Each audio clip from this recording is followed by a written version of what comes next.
Thank you. It's lovely to be here. Thank you for the invitation. You'll hear from my accent, I'm British. I won't say the word Brexit and apologize. But I've lived in Berlin for 12 years. And actually this morning with Chris, I learned that I'm yogurt. Well, actually, I think I'm the bacteria that you put in yogurt to make the process happen. I'm a community dance artist. What I do is I work with groups of people to make pieces, to make work that none of us can conceive when we start. We work together, and the participants, the people who make the work, are also the audience. They're non-professionals, and that's what I do. And how I want to start my talk is to talk about a girl called Monica, who's 13 and who lives in Dresden, in Germany. And she and I are making a film together, and I'd like to show you a little bit of it. It's not finished yet. And in fact, I'm quite nervous because this is its premiere. It's the first time we've shown it to an audience.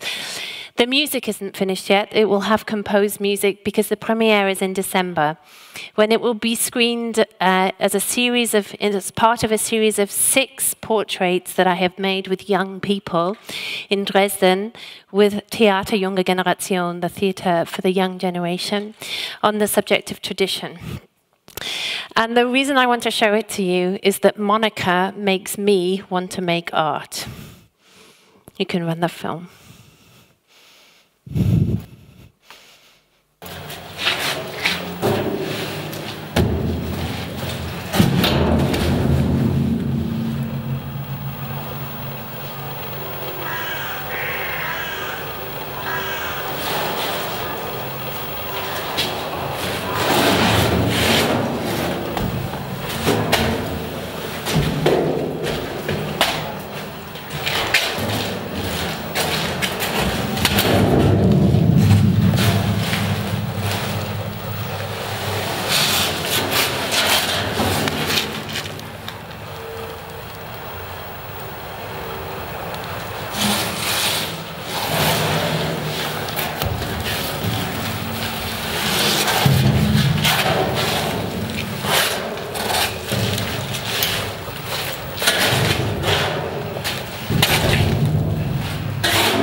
Ich bin in Afghanistan geboren.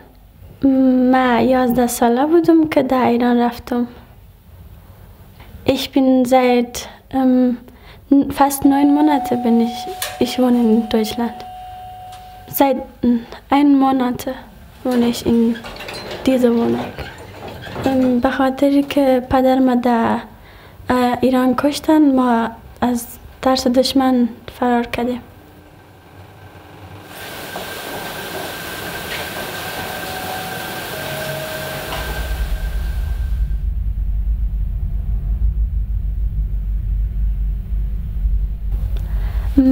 ما در این تخته برای ما خواریم است. اینجا ما خواب میکنم، باز اینجا خوار دومیم، اینجا خوار سومیم، باز در اتاق دیگه ما یک خوار کوچیکم که مادرم میخوابه.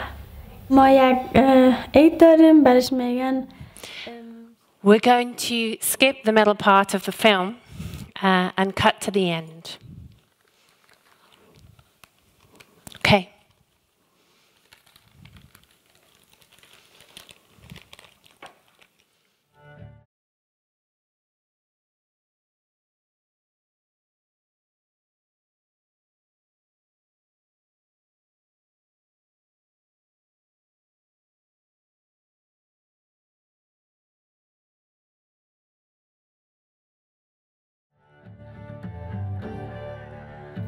بله من مدرسه را خیلی دوست دارم، ولی من فکر نمی کنم که دوستای زیادی پیدا کنم. ولی مدرسه‌ام خیلی خوب هستن، با اینکه در انگلیسی در کلاس انگلیسی جدید رفتیم. من میتونم خوب انگلیسی یک کوچولی حرف بزنم. باز در هنرم در نقاشی اینا خوب هستم. معلم از من تعریف میکنه و میگویه که تو خوب درس میخونی این چیزا و من نمره زیادی هم دارم، ولی ما دوستای زیادی ندارم، به خاطر ما ایزا ناراحت هستم. بله ما میخوایم خوب واقعا میخوایم دوستای زیادی پیدا کنم، ولی من نمیفهم وقتی یک آلمانی میاد کلاس ما باز آلمانی کلاس ما که زیاد دوست میشه، ولی من تو میشینم ناراحت. ولی سنت که سعی میکنم برکی میگم که ما چرا دوست میشه، میگم ما دوست نداریم، ما نمیخوایم از دوستای زیادی داریم. ما در زنگ تفریم تو میشین باز صبحانه من میخورم، باز سنت که سعی میکنم ایشکی برم سعی میکنه. باز پیش کلاسی فارسیم که میرم حداقل او هستن یک دختر است که من دوسته او هم زیاد نمیه کتما باشه، ولی میخوام یک دوستای آلمانی داشته باشم که بتونن کتما حرف بزنم، من بتونم کتشان حرف بزنم، کتشان آلمانی یاد بگیرم.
Monica makes you want to make art, and this makes me want to make art too. This is the second anniversary celebration of the Pegida movement. It's a right-wing, anti-Islamic, nationalistic movement, which was born in Dresden, the city where Monica lives. And they meet every Monday night and they march in the public square. There's not always that many people, it was their birthday. That also makes me want to make work, make socially engaged work, and I'm not alone. In my inbox, I've been doing this for 17 years, and suddenly, over the last 18 months, in my inbox, almost every week, there is an email from a freelance artist who wants to get involved, who wants to work in this field. There is in Germany also lots of new funding streams encouraging artists and organizations to work with diversity and integration, to become involved. And one of the things that I want to talk about, and why I called my talk Mutually Inclusive, is about the benefits that we get as artists, as art makers, and as organizations, and the art form gets from this work, as well as the benefits that the societies and the people with whom we work get. And I want to talk about some of the things I've maybe learned over the last few years, and some of the problems, I think. I think one of the things that happens in processes is that individuals can change, and I see myself as an artist. My definition of myself is as a catalyst for change. I'm wanting to support people in developing and growing, and I really hope that that was the case for Monica, that she went away from our project feeling empowered, more resilient to cope with the situation she finds herself in, and more convinced that her voice is an important one to be heard. One of the other things that the arts can do, and what practices where we make art together can do, is to bring different people together who otherwise might meet each other, and who might have conflict with each other, or might have fears or prejudices about each other. I love this picture because I'm so like, I spend quite a lot of my time like that when I'm working. And what's happening is I'm in an accommodation center for refugees who have arrived in Berlin. And there's two different groups of young people from different countries, and they're having a conflict. And I know there's a conflict. I haven't noticed what Firuza is doing behind my back. So this is the other thing that we can do.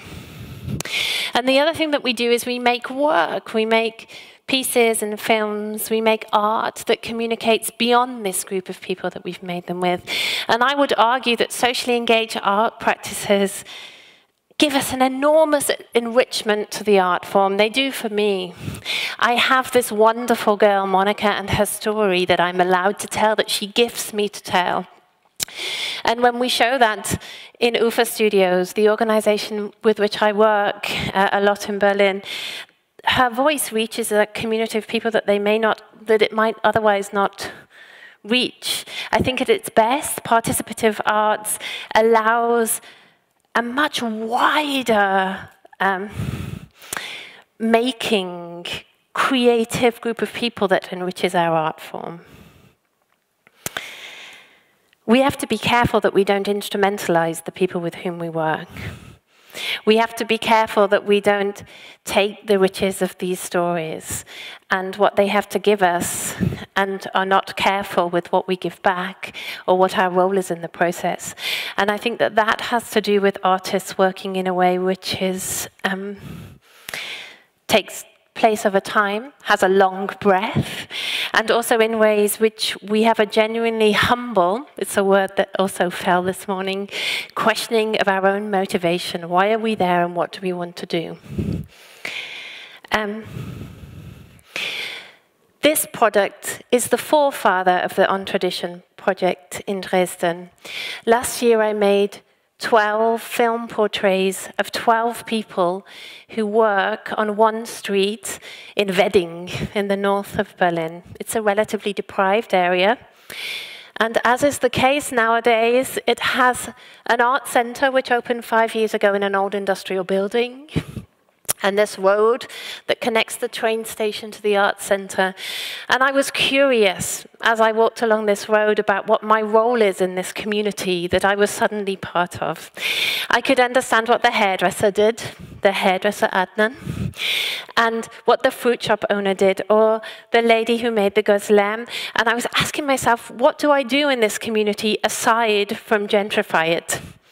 Aside from making the rents rise? And I started a project where we went every year in the summer for 4 years to work in this street to question ourselves. And Adnan gave me the question of relevance. He said to me, what is it you do? Well, I make dances with people who don't dance. Why? Does someone pay you to do it? Not very much. But they do, and he immediately gave the question to me, firstly, of my relevance, and secondly, of my instrumentalization. What are you going to do with my story? Are you earning money with me? So I looked for my relevance, and I said to him, one of the things I can do is I can tell stories, and what I would like to do is to work out if we can tell our stories to each other, and we decided to talk about tradition. The idea of tradition not as something which is fixed, and makes hard edges and conflict, but something which is useful and muscular, and something which we take and change and adapt in this diverse multicultural world in which we live. So the key question was, what do you do that your parents do before you? How do you do it differently? And how do your children do it differently? And we showed the films in the shop windows of the people whose portrait was there. So we installed them on video screens, and you watch them with headphones. And we installed them for 2 weeks. We opened them every morning at 10 o'clock and closed them every evening at 7 p.m. and were part of the life of this street. And the experience was that you could watch from outside a kind of shaped version of what was happening inside, and then afterwards also go and talk to the person inside of the shop. Everyone told us that the headphones would be gone on the second day. Everyone told us the TVs would be stolen, and we really thought they might. And what actually happened was that for the 2 weeks that this equipment was installed, nothing went missing. And actually what happened is that the people who lived and worked on the street and used the installation started to look after it. They started to pick up the headphones and hang them up, or when it was raining, make sure they were covered. And this is one of the ways that I assess quality in participative work. The people who it's about, the people in the films and their community of audience who are seeing it, do they recognize it as being of them, of it being right? Do they take it on board? Of course, as well as outside the installation, we also had an installation inside UFA Studios, the arts organization. And one thing that I want to say there is that we talk a lot, I think, about getting audiences to come into organizations. In my experience, this was a mistake. I mean, it's lovely that you get to see all 12 people with each other. But it didn't encourage the people who are subscription users of UFA Studios to go out into the streets, to go and visit the films, and to go and have this interactive participative experience. I think it's equally difficult to get people out and to make organizations that flow with the communities around them. I think that one of the ways that you make work, I have found, that is integral to the people you are making it with, is that you need to take time to do it. So this was the 4th year of a process where we worked. And in the last block of my talk, I would like to talk about 2 different projects in Berlin, both of them working with recent arrivals, with refugees living in accommodation centers, as examples of project structures that are growing, that are aiming to build long-term partnerships. The first is Berlin Mondiale.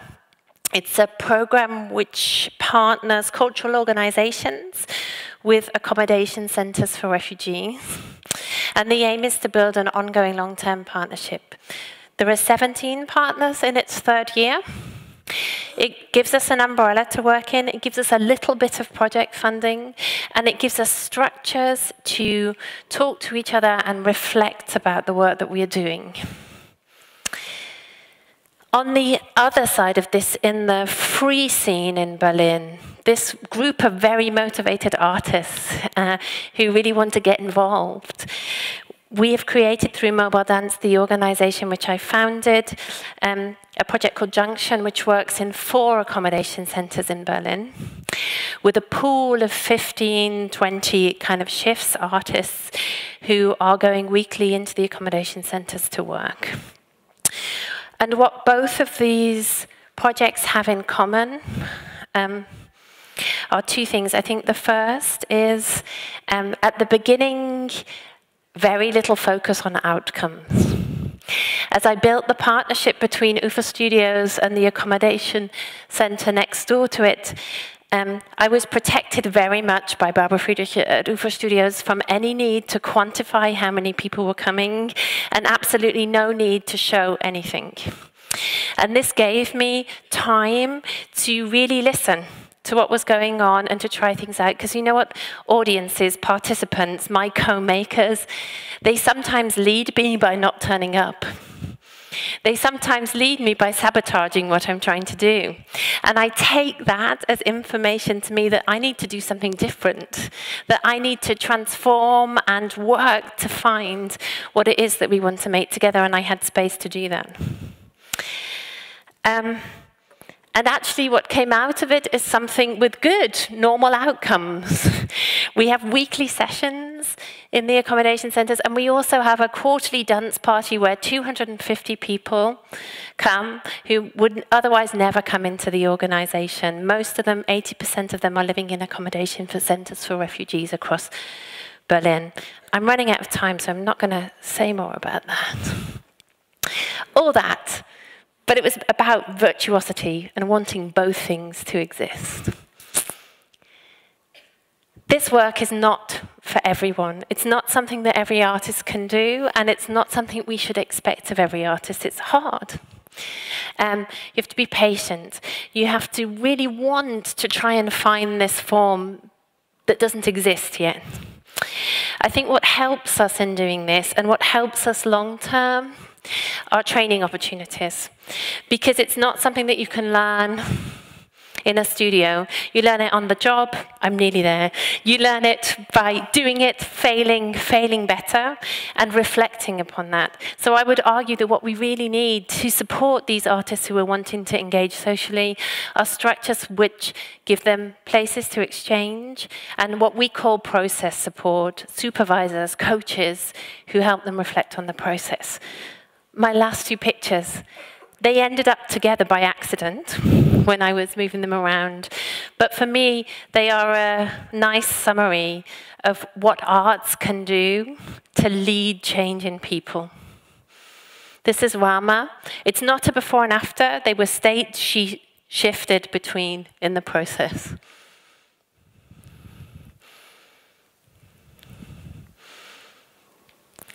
I don't have time for questions, but I am around afterwards and love to talk to you if you would like to talk. Thank you.